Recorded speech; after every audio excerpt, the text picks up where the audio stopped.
So do you think કયું વસ્તુ હશે વધારે?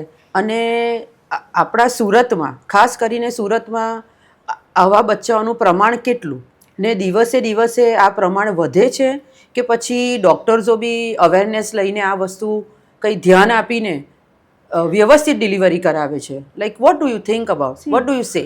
જ્યારે આપણા માણસના હાથમાં છે ને ત્યાં ઘણી ભૂલો થતી હોય છે at the time of delivery. તો હું તમને એક સહજ એક્ઝામ્પલ આપું છું. જે મારી સ્કૂલમાં એક બાળક આવતું હતું, ટોટલી વેજીટેબલ મૂડ પર હતું. એ ખાલી ખાઈ પી શકે. અચ્છા. એની કોઈ ઇન્દ્રિયો કામ કરતી નથી. અને જે કામ કરે છે એ ફક્ત ખાલી તમે એને સ્માઇલ આપો તો એ હસી શકે છે, તમે એને વહાલ કરો તો એ તમને એના રિફ્લેક્સ આપશે કે શી ઇઝ હેપી. બરાબર છે, એ એટલું કરી શકે. તો એ બચ્ચું મારી સ્કૂલ પર આવતું હતું. તો I just went back to the history of delivery of the mother, કે મમ્મીને શું ડિલિવરીમાં પ્રોબ્લેમ થઈ હતી કે જેના લીધે આ બાળક આવ્યું છે.